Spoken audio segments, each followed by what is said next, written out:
नमस्कार दोस्तों। आज हम बात करेंगे मुंशी प्रेमचंद की कहानी बड़े बाबू के बारे में। तो चलिए शुरू करते हैं। 365 दिन, कई घंटे और कई मिनट की लगातार और अनथक दौड़ धूप के बाद मैं आखिर अपनी मंजिल पर धड़ से पहुंच गया। बड़े बाबू के दर्शन हो गए। मिट्टी के गोले ने आग के गोले का चक्कर पूरा कर लिया। अब तो आप भी मेरी भूगोल की लियाकत के कायल हो गए। इसे रुपक न समझिएगा। बड़े बाबू में दोपहर के सूरज की गर्मी और रोशनी थी, और मैं क्या और मेरी बिसात क्या, एक मुट्ठी खाक। बड़े बाबू मुझे देखकर मुस्कुराए। हाय, यह बड़े लोगों की मुस्कुराहट! मेरा अधमरा सा शरीर कांपते लगा। जी में आया बड़े बाबू के कदमों पर पिच जाऊं। मैं काफिर नहीं, गालिब का मुरीद नहीं। जन्नत के होने पर मुझे पूरा यकीन है, उतना ही पूरा जितना अपने अंधेरे घर पर। लेकिन फरिश्ते मुझे जन्नत ले जाने के लिए आए तो भी यकीनन मुझे वह जबरदस्त खुशी न होती जो इस चमकती हुई मुस्कुराहट से हुई। आंखों में सरसों फूल गई। सारा दिल और दिमाग एक बगीचा बन गया। कल्पना ने मिस्र के ऊंचे महल बनाने शुरू कर दिए। सामने कुर्सियों, पर्दों और खस की टट्टियों से सजा सजाया कमरा था। दरवाजे पर उम्मीदवारों की भीड़ लगी हुई थी, और ईजानिब एक कुर्सी पर शान से बैठे हुए सबको उसका हिस्सा देने वाले खुदा के दुनियावी फर्ज अदा कर रहे थे। नजर मियाज का तूफान बरपा था, और मैं किसी तरफ आंख उठाकर न देखता था कि जैसे मुझे किसी से कुछ लेना देना नहीं। अचानक एक शेर जैसी गरज ने मेरे बनते हुए महल में एक भूचाल सा ला दिया। क्या काम है! हाय रे, ये भोलापन! इस पर सारी दुनिया के हसीनों का भोलापन और बेपरवाही निसार है। इस दिहाड़ी पर माथा रगड़ते रगड़ते 365 दिन, कई घंटे और कई मिनट गुजर गए। चौखट का पत्थर घिसकर जमीन से मिल गया। ईदू बिसाती की दुकान के आधे खिलौने और गोवर्धन हलवाई की आधी दुकान इसी ड्योढ़ी की भेंट चढ़ गई। और मुझसे आज सवाल होता है, क्या काम है? मगर नहीं, यह मेरी ज्यादती है, सरासर जुल्म। जो दिमाग बड़े बड़े मुल्की और माली तमद्दुनी मसलों में दिन रात लगा रहता है, जो दिमाग डॉक्यूमेंटों, सर्कुलरों, परवानों, हुक्मनामों, नक्शों वगैरह के बोझ से दबा जा रहा हो, उसके नजदीक मुंह जैसे खाक के पुतले की हस्ती ही क्या। मच्छर अपने को चाहे हाथी समझ ले, पर बैल के सींग को उसकी क्या खबर। मैंने दबी जबान में कहा, हुजूर की कदमबोसी के लिए हाजिर हुआ। बड़े बाबू गरजे, क्या काम है? अब की बार मेरे रोए खड़े हो गए। खुदा के फजल से लहीम शहीम आदमी हूं। जिन दिनों कॉलेज में था, मेरे डील डॉल और मेरी बहादुरी और दिलेरी की धूम थी। हॉकी टीम का कप्तान, फुटबॉल टीम का नायब कप्तान और क्रिकेट का जनरल था। कितने ही गोरों के जिस्म पर अब भी मेरी बहादुरी के दाग बाकी होंगे। मुमकिन है दो चार अब भी बैसाखियां लिए चलते या रेंगते हों। बम्बई क्रॉनिकल और टाइम्स में मेरे गेंदों की धूम थी। मगर इस वक्त बाबू साहब की गरज सुनकर मेरा शरीर कांपने लगा। कांपते हुए बोला, हुजूर की कदम बोसी के लिए हाजिर हुआ। बड़े बाबू ने अपना स्लीपरदार पैर मेरी तरफ बढ़ाकर कहा, शौक से लीजिए। ये कदम हाजिर है, जितने बोसे चाहे लीजिए। बेहिसाब मामले हैं, मुझसे कसम ले लीजिए जो मैं गिनूं। जब तक आपका मोह न थक जाए, लिए जाइए। मेरे लिए इससे बढ़कर खुशनसीबी का क्या मौका होगा?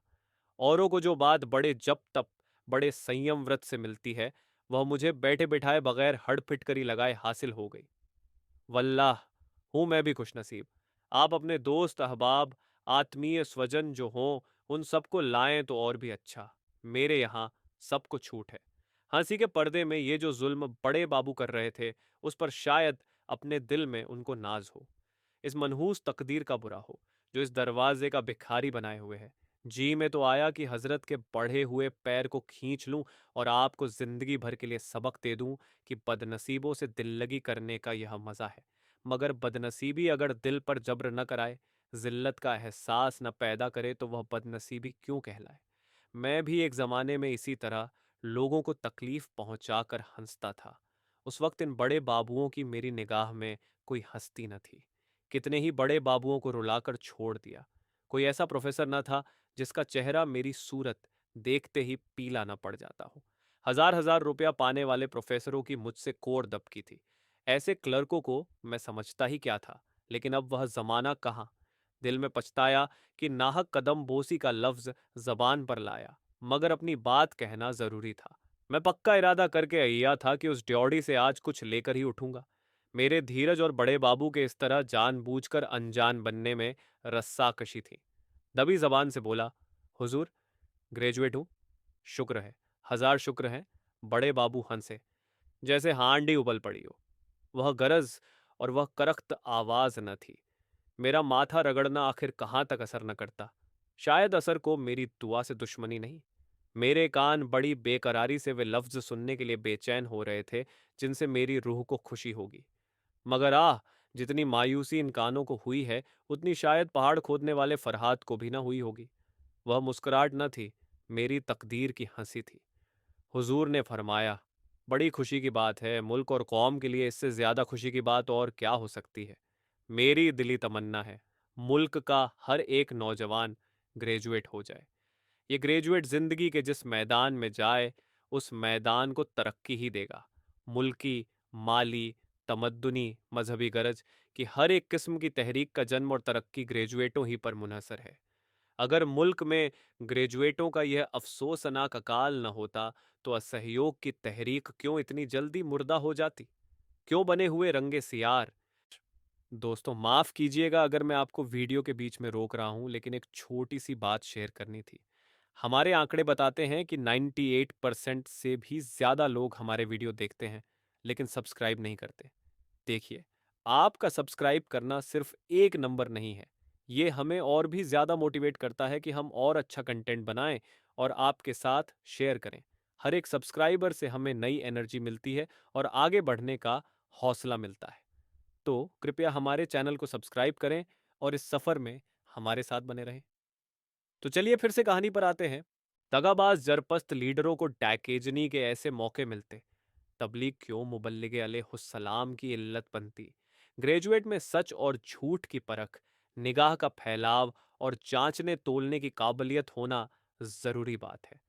मेरी आंखें तो ग्रेजुएटों को देखकर नशे के दर्जे तक खुशी से भर उठती है। आप भी खुदा के फजल से अपनी कस्म की बहुत अच्छी मिसाल हैं, बिल्कुल अप टू डेट। ये शेरवानी तो बरकत एंड को की दुकान की सिली हुई होगी, जूते भी डासन के हैं। क्यों ना हो, आप लोगों ने कौम की जिंदगी के मय्यार को बहुत ऊंचा बना दिया है और अब वह बहुत जल्द अपनी मंजिल पर पहुंचेगी। ब्लैकबर्ड पेन भी है, वेस्ट एंड की रिस्ट वॉच भी है। बेशक अब कौमी बेड़े को ख्वाजा खिजर की जरूरत भी नहीं, वह उनकी मिन्नत न करेगा। हाय तकदीर और वाय तकदीर, अगर जानता कि यह शेरवानी और फाउंटेन पेन और रिस्टवाज यो मजाक का निशाना बनेगी तो दोस्तों का एहसान क्यों लेता। नमाज अब बख्शवाने आया था, रोजे गले पड़े। किताबों में पढ़ा था, गरीबी की हुलिया ऐलान है अपनी नाकामी का, न्योता देना है अपनी जिल्लत को। तजुर्बा भी यही कहता था। चीथड़े लगाए हुए भिखमंगों को कितनी बेदर्दी से दुत्कारता हूं, लेकिन जब कोई हजरत सूफी साफी बने हुए, लंबे लंबे बाल कंधों पर बिखेरे, सुनहरा अमामा सर पर बांका तिरछा शान से बांधे, संदली रंग का नीचा कुर्ता पहने कमरे में आ पहुंचते हैं तो मजबूर होकर उनकी इज्जत करनी पड़ती है और उनकी पाकीजगी के बारे में हजारों शुबह पैदा होने पर भी छोटी छोटी रकम जो उनकी नजर की जाती है, वह एक दर्जन भिखारियों को अच्छा खाना खिलाने के सामान इकट्ठा कर देती। पुरानी मसल है, भेस से ही भीख मिलती है। पर आज यह बात गलत साबित हो गई। अब बीवी साहिबा की वह तंबीह याद आई जो उसने चलते वक्त दी थी। क्यों बेकार अपनी बेइज्जती कराने जा रहे हो? वह साफ समझेंगे कि यह मांगे जांचे का ठाठ है। ऐसे रईस होते तो मेरे दरवाजे पर आते क्यों? उस वक्त मैंने इस तंबीह को बीवी की कमनिगाह और उसका गंवारपन समझा था। पर अब मालूम हुआ कि गंवारी ने भी कभी कभी सूझ की बातें कहते हैं। मगर अब पछताना बेकार है। मैंने आज इसी से कहा, हुजूर, कहीं मेरी भी परवरिश फरमाए। बड़े बाबू ने मेरी तरफ इस अंदाज से देखा जैसे मैं किसी दूसरी दुनिया का कोई जानवर हूं और बहुत दिलासा देने के लहजे में बोले, आपकी परवरिश खुदा करेगा, वही सबका रज्जाक है। दुनिया जब से शुरू हुई तब से तमाम शायर, हकीम और औलिया यही सिखाते आए हैं कि खुदा पर भरोसा रख, और हम हैं कि उनकी हिदायत को भूल जाते हैं। लेकिन खैर, मैं आपको नेक सलाह देने में कंजूसी न करूंगा। आप एक अखबार निकाल लीजिए। यकीन मानिए, इसके लिए बहुत ज्यादा पढ़े लिखे होने की जरूरत नहीं, और आप तो खुदा के फजल से ग्रेजुएट हैं। स्वादिष्ट तिलाओं और स्तंभन बटियों के नुस्खे लिखिए। तिब्बे अकबर में आपको हजारों नुस्खे मिलेंगे। लाइब्रेरी जाकर नकल कर लाइए और अखबार में नए नाम से छापिए। कोक शास्त्र तो आपने पढ़ा ही होगा, अगर न पढ़ा हो तो एक बार पढ़ जाइए और अपने अखबार में शादी के मर्जों के तरीके लिखिए। कामेंद्रिय के नाम जितने ज्यादा आ सके बेहतर है। फिर देखिए कैसे डॉक्टर और प्रोफेसर और डिप्टी कलेक्टर आपके भक्त हो जाते हैं। इसका ख्याल रहे कि यह काम हकीमाना अंदाज से किया जाए। व्यापारी और हकीमाना अंदाज में थोड़ा फर्क है। व्यापारी सिर्फ अपनी दवाओं की तारीफ करता है, हकीम परिभाषाओं और सूक्तियों को खोलकर अपने लेखों को इल्मी रंग देता है। व्यापारी की तारीफ से लोग चिढ़ते हैं, हकीम की तारीफ भरोसा दिलाने वाली होती है। अगर इस मामले में कुछ समझने बूझने की जरूरत हो तो रिसाला दरवेश हाजिर है। अगर इस काम में आपको कुछ दिक्कत मालूम होती हो तो स्वामी श्रद्धानंद की खिदमत में जाकर शुद्ध पर आमादगी जाहिर कीजिए। फिर देखिए आपकी कितनी खातिर तवाज़ुन होती है। इतना समझाए देता हूं कि शुद्ध के लिए फौरन तैयार ना हो जाइएगा। पहले दिन तो दो चार हिंदू धर्म की किताबें मांग लाइएगा। एक हफ्ते के बाद जाकर कुछ एतराज कीजिएगा, मगर ऐतराज ऐसे हो जिनका जवाब आसानी से दिया जा सके। इससे स्वामी जी को आपकी छानबीन और जानने की ख्वाहिश का यकीन हो जाएगा। बस आपकी चांदी है। आप इसके बाद इस्लाम की मुखालिफत पर दो एक मजमून या मजमूनों का सिलसिला किसी हिंदू रिसाले में लिख देंगे तो आपकी जिंदगी और रोटी का मसला हल हो जाएगा। इससे भी सरल एक नुस्खा है। तबलीगी मिशन में शरीक हो जाइए। किसी हिंदू औरत, खासकर नौजवान बेवा, पर डोरे डालिए। आपको यह देखकर हैरत होगी कि वह कितनी आसानी से आपसे मोहब्बत करने लग जाती है। आप उसकी अंधेरी जिंदगी के लिए एक मशाल साबित होंगे। वो उज नहीं करती, शौक से इस्लाम कबूल कर लेगी। बस अब आप शहीदों में दाखिल हो गए। अगर जरा एहतियात से काम करते रहें तो आपकी जिंदगी बड़े चैन से गुजरेगी। एक ही खेवे में दीनों दुनिया दोनों ही पार हैं। जनाब लीडर बन जाएंगे वल्लाह। एक हफ्ते में आपका शुमार नामी गरामी लोगों में होने लगेगा, दीन के सच्चे पैरोकार। हजारों सीधे साधे मुसलमान आपको दीन की डूबती हुई किश्ती का मल्लाह समझेंगे। फिर खुदा के सिवा और किसी को खबर न होगी कि आपके हाथ क्या आता है और वह कहाँ जाता है। और खुदा कभी राज नहीं खोला करता, ये आप जानते ही हैं। ताज्जुब है कि इन मौकों पर आपकी निगाह क्यों नहीं जाती।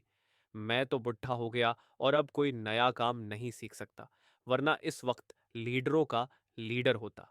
इस आग की लपट जैसे मजाक ने जिस्म में शोले पैदा कर दिए। आंखों से चिंगारियां निकलने लगीं। धीरज हाथ से छूटा जा रहा था, मगर कहरे दरवेश भर जाने दरवेश भिखारी का गुस्सा अपनी जान पर के मुताबिक सर झुकाकर खड़ा रहा। जितनी दलीलें दिमाग में कई दिनों से चुन चुन कर रखी थीं, सब थरी रह गईं। बहुत सोचने पर भी कोई नया पहलू ध्यान में न आया। यूं खुदा के फजल से बेवकूफ या कुंद जहन नहीं हूं, अच्छा दिमाग पाया है। इतने सोच विचार से कोई अच्छी सी गजल हो जाती, पर तबीयत ही तो है, न लड़ी। इत्तफाक से जेब में हाथ डाला तो अचानक याद आ गया कि सिफारिशी खतों का एक पोथा भी साथ लाया हूं। रोब का दिमाग पर क्या असर पड़ता है, इसका आज तजुर्बा हो गया। उम्मीद से चेहरा फूल की तरह खिल उठा। खतों का पुलिंदा हाथ में लेकर बोला, हुजूर, ये चंद खत हैं, इन्हें मुलाहिजा फरमा लें। बड़े बाबू ने बंडल लेकर मेज पर रख दिया और उस पर एक उड़ती हुई नजर डालकर बोले, आपने अब तक इन मोतियों को क्यों छिपा रखा था? मेरे दिल में उम्मीद की खुशी का एक हंगामा बरपा हो गया। जबान जो बंद थी, खुल गई। उमंग से बोला, हुजूर की शान शौकत ने मुझ पर इतना रोब डाल दिया और कुछ ऐसा जादू कर दिया कि मुझे इन खतों की याद न रही। हुजूर से मैं बिना नमक मिर्च लगाए सच सच कहता हूं कि मैंने इनके लिए किसी तरह की कोशिश या सिफारिश नहीं पहुंचाई, किसी तरह की दौड़ भाग नहीं की। बड़े बाबू ने मुस्कुराकर कहा, अगर आप इनके लिए ज्यादा से ज्यादा दौड़ भाग करने में भी अपनी ताकत खर्च करते तो भी मैं आपको इसके लिए बुरा भला न कहता। आप बेशक बड़े खुशनसीब हैं कि यह नायाब चीज आपको बेमांग मिल गई। इसे जिंदगी के सफर का पासपोर्ट समझिए। वाह, आपको खुदा के फजल से एक एक से एक कद्रदान नसीब हुए। आप ज़हीन हैं, सीधे सच्चे हैं, बेलौस हैं, फर्मा बरदार हैं। ओफ फोह, आपके गुणों की तो कोई इंतहा ही नहीं है। कसम खुदा की, आप में तो तमाम भीतरी और बाहरी कमाल भरे हुए हैं। आप में सूझबूझ, गंभीरता, सच्चाई, चौकसी, कुलीनता, शराफत, बहादुरी, सभी गुण मौजूद हैं। आप तो नुमाइश में रखे जाने के काबिल मालूम होते हैं कि दुनिया आपको हैरत की निगाह से देखे तो दांतों तले उंगली दबाए। आज किसी भले का मुंह देखकर उठा था कि आप जैसे पाकीज़ा आदमी के दर्शन हुए। ये वे गुण हैं जो जिंदगी के हर एक मैदान में आपको शोहरत की चोटी तक पहुंचा सकते हैं। सरकारी नौकरी आप जैसे गुणियों की शान के काबिल नहीं। आपको ये कब गवारा होगा? इस दायरे में आते ही आदमी बिल्कुल जानवर बन जाता है। बोलिए, आप इसे मंजूर कर सकते हैं? हरगिज नहीं। मैंने डरते डरते कहा, जनाब, जरा इन लफ्जों को खोल कर समझा दीजिए। आदमी के जानवर बन जाने से आपकी क्या मंशा है? बड़े बाबू ने त्योरी चढ़ाते हुए कहा, या तो कोई पेचीदा बात न थी जिसका मतलब खोल कर बतलाने की जरूरत हो, तब तो मुझे बात करने के अपने ढंग में कुछ तरमीम करनी पड़ेगी। इस दायरे के उम्मीदवारों के लिए सबसे जरूरी और लाजिमी सिफत सूझबूझ है। मैं नहीं कह सकता कि मैं जो कुछ कहना चाहता हूं वह इस लफ्ज से अदा होता है या नहीं। इसका अंग्रेजी लफ्ज है इंट्यूशन, इशारे के असली मतलब को समझना। मसलन अगर सरकार बहादुर यानी हाकिम जिला को शिकायत हो कि आपके इलाके में इनकम टैक्स कम वसूल होता है, तो आपका फर्ज है कि उसमें अंधाधुंध इजाफा करें, आमदनी की परवाह न करें। आमदनी का बढ़ना आपकी सूझबूझ पर मुनहसर है। एक हल्की सी धमकी काम कर जाएगी और इनकम टैक्स दुगुना तिगुना हो जाएगा। यकीनन आपको इस तरह अपना ज़मीर अंतकरण बेचना गवारा न होगा। मैंने समझ लिया कि मेरा इम्तिहान हो रहा है। आशिकों जैसे जोश और सरगर्मी से बोला, मैं तो इसे ज़मीर बेचना नहीं समझता, ये तो नमक का हक्का है। मेरा ज़मीर इतना नाजुक नहीं है। बड़े बाबू ने मेरी तरफ कद्रदानी की निगाह से देखकर कहा, शाबाश, मुझे तुमसे ऐसे ही जवाब की उम्मीद थी। आप मुझे होनहार मालूम होते हैं, लेकिन शायद ये दूसरी शर्त आपको मंजूर न हो। इस दायरे के मुरीदों के लिए दूसरी शर्त यह है कि वह अपने को भूल जाए। कुछ आया आपकी समझ में? मैंने दबी जबान में कहा, जनाब को तकलीफ तो होगी, मगर जरा फिर इसको खोल कर बतला दीजिए। बड़े बाबू ने त्योरियों पर बल देते हुए कहा, जनाब, यह बार बार का समझाना मुझे बुरा मालूम होता है। मैं इससे ज्यादा आसान तरीके पर ख्यालों को जाहिर नहीं कर सकता। अपने को भूल जाना बहुत ही आम मुहावरा है। अपनी खुदी को मिटा देना, अपनी शख्सियत को फना कर देना, अपनी पर्सनालिटी को खत्म कर देना। आपकी वजह गजह से, आपके बोलने, बात करने के ढंग से, आपके तौर तरीकों से आपकी हिंदियत मिट जानी चाहिए। आपके मजहबी, अखलाकी और तमद्दुनी असरों का बिल्कुल गायब हो जाना जरूर है। मुझे आपके चेहरे से मालूम हो रहा है कि इस समझाने पर भी आप मेरा मतलब नहीं समझ सके। सुनिए, आप गालिबन मुसलमान हैं। शायद आप अपने अकीदों में बहुत पक्के भी हों। आप नमाज और रोजे के पाबंद हैं। मैंने फख से कहा, मैं इन चीजों का उतना ही पाबंद हूं जितना कोई मौलवी हो सकता है। मेरी कोई नमाज कजा नहीं हुई, सिवाय उन वक्तों के जब मैं बीमार था। बड़े बाबू ने मुस्कुराकर कहा, यह तो आपके अच्छे अखलाक ही कह देते हैं, मगर इस दायरे में आकर आपको अपने अकीदे और अमल में बहुत कुछ काट छांट करनी पड़ेगी। यहाँ आपका मजहब मजहबियत का जामा अख्तियार करेगा। आप भूल कर भी अपनी पेशानी को किसी सिजदे में न झुकाएं, कोई बात नहीं। आप भूल कर भी जकात के झगड़े में न फूसें, कोई बात नहीं। लेकिन आपको अपने मजहब के नाम पर फरियाद करने के लिए हमेशा आगे रहना और दूसरों को आमादा करना होगा। अगर आपके जिले में 2 डिप्टी कलेक्टर हिंदू हैं और मुसलमान सिर्फ एक, तो आपका फर्ज होगा कि हिज एक्सलेंसी गवर्नर की खिदमत में एक डेपुटेशन भेजने के लिए कौम के रईसों में आमादा करें। अगर आपको मालूम हो कि किसी म्यूनिसिपैलिटी ने कसाईयों को शहर से बाहर दुकान रखने की तजवीज़ पास कर दी है, तो आपका फर्ज होगा कि कौम के चौधरियों को उस म्यूनिसिपैलिटी का सिर तोड़ने के लिए तहरीक करें। आपको सोते जागते, उठते बैठते जात पौत का राग अलापना चाहिए। मसलन, इम्तहान के नतीजों में अगर आपको मुसलमान विद्यार्थियों की संख्या मुनासिब से कम नजर आए, तो आपको फौरन चांसलर के पास एक गुमनाम खत लिख भेजना होगा कि इस मामले में जरूर ही सख्ती से काम लिया गया है। ये सारी बातें उसी इंट्यूशन वाली शर्त के भीतर आ जाती हैं। आपको साफ साफ शब्दों में या इशारों से यह काम करने से लिए हिदायत न की जाएगी। सब कुछ आपकी सूझ सूझ पर मुनहसर होगा। आप में यह जौहर होगा तो आप एक दिन जरूर ऊंचे ओहदे पर पहुंचेंगे। आपको जहां तक मुमकिन हो अंग्रेजी में लिखना और बोलना पड़ेगा। इसके बगैर हुक्काम आपसे खुश न होंगे। लेकिन कौमी जबान की हिमायत और प्रचार की सदा आपकी जबान से बराबर निकलती रहनी चाहिए। आप शौक से अखबारों का चंदा हजम करें, मंगनी की किताबें पढ़ें, चाहे वापसी के वक्त किताब के फट चिंत जाने के कारण आपको माफ़ी ही क्यों ना मांगनी पड़े, लेकिन जबान की हिमायत बराबर जोरदार तरीके से करते रहिए। खुलासा यह कि आपको जिसका खाना उसका गाना होगा। आपको बातों से, काम से और दिल से अपने मालिक की भलाई में और मजबूती से उसको जमाए रखने में लगे रहना पड़ेगा। अगर आप ये ख्याल करते हो कि मालिक की खिदमत के जरिए कौम की खिदमत की करूंगा, तो ये झूठ बात है, पागलपन है, हिमाकत है। आप मेरा मतलब समझ गए होंगे। फरमाइए, आप इस हद तक अपने को भूल सकते हैं? मुझे जवाब देने में जरा देर हुई। सच ये है कि मैं भी आदमी हूं, और 20वीं सदी का आदमी हूं। मैं बहुत जागा हुआ ना सही, मगर बिल्कुल सोया हुआ भी नहीं हूं। मैं भी अपने मुल्क और कौम को बुलंदी पर देखना चाहता हूं।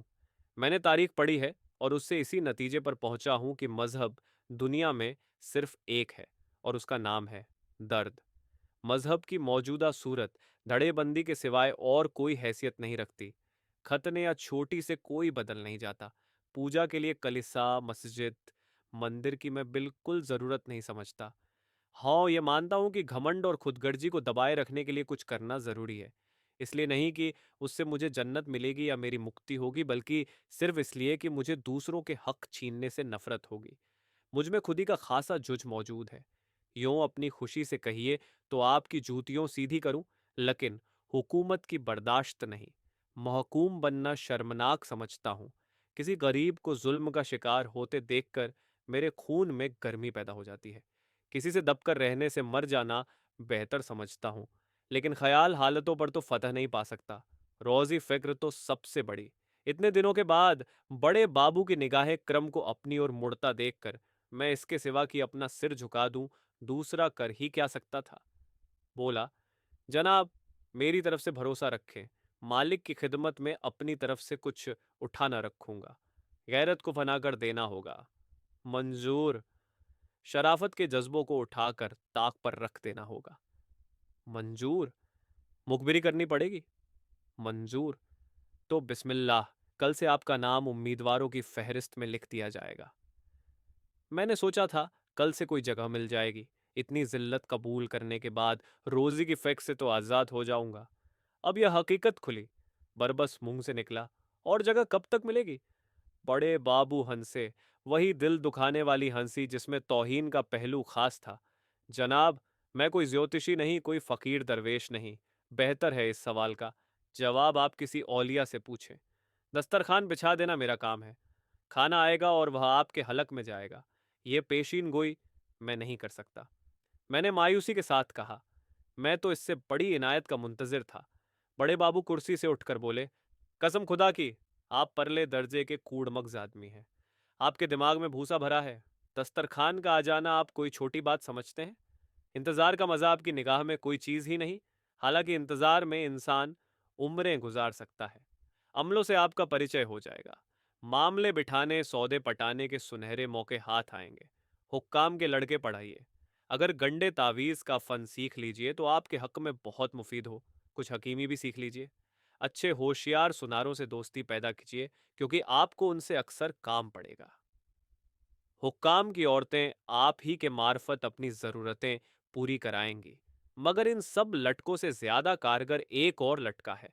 अगर वह हुनर आप में है तो यकीनन आपके इंतज़ार की मुद्दत बहुत कुछ कम हो सकती है। आप बड़े बड़े हाकिमों के लिए तफरीह का सामान जुटा सकते हैं। बड़े बाबू मेरी तरफ कनखियों से देखकर मुस्कुराए। तफरीह के सामान से उनका क्या मतलब है, ये मैं न समझ सका, मगर पूछते हुए भी डर लगता था कि कहीं बड़े बाबू बिगड़ न जाएं और फिर मामला खराब हो जाए। एक बेचैनी किसी हालत में जमीन की तरफ ताकने लगा। बड़े बाबू ताड़ तो गए कि इसकी समझ में मेरी बात न आई, लेकिन अब की उनकी त्योरियों पर बल नहीं पड़े। न ही उनके लहजे में हमदर्दी की झलक फरमाई। यह तो गैर मुमकिन है कि आपने बाजार की सैर न की हो। मैंने शर्माते हुए कहा, नहीं हुजूर, बंदा इस कूचे को बिल्कुल नहीं जानता। बड़े बाबू, तो आपको इस कूचे की खाक छाननी पड़ेगी। हाकिम भी आंख कान रखते हैं। दिन भर की दिमागी थकन के बाद स्वभावत रात को उनकी तबीयत तफरीह की तरफ झुकती है। अगर आप उनके लिए आंखों को अच्छा लगने वाले रूप और कानों को भाने वाले संगीत का इंतजाम सस्ते दामों कर सकते हैं या कर सकें, तो मैंने किसी कदर तेज होकर कहा, आपका कहने का मतलब यह है कि मुझे रुप की मंडी की दलाली करनी पड़ेगी? बड़े बाबू, तो आप तेज क्यों होते हैं? अगर अब तक इतनी छोटी सी बात आप नहीं समझे तो यह मेरा कसूर है या आपकी अक्ल का? मेरे जिस्म में आग लग गई। जी में आया कि बड़े बाबू को जुजुत्सु के दो चार हाथ दिखाऊं, मगर घर की बेसरो सामानी का ख्याल आ गया। बीवी की इंतजार करती हुई आंखें और बच्चों की भूखी सूरतें याद आ गईं। जिल्लत का एक दरिया हल्का से नीचे ढकेलते हुए बोला, जी नहीं, मैं तेज नहीं हुआ था। ऐसी बेअदबी मुझसे नहीं हो सकती। आंखों में आंसू भरकर, जरूरत ने मेरी गैरत को मिटा दिया है। आप मेरा नाम उम्मीदवारों में दर्ज कर दें। हालात मुझसे जो कुछ कराएंगे वह सब करूंगा और मरते दम तक आपका एहसान मंद रहूंगा। ये थी कहानी। अगर आपको हमारा वीडियो पसंद आया हो तो लाइक करें, शेयर करें, और अगर कुछ सुझाव और शिकायत है तो कमेंट बॉक्स में कमेंट कर सकते हैं, और हमारे चैनल को सब्सक्राइब जरूर करें। धन्यवाद।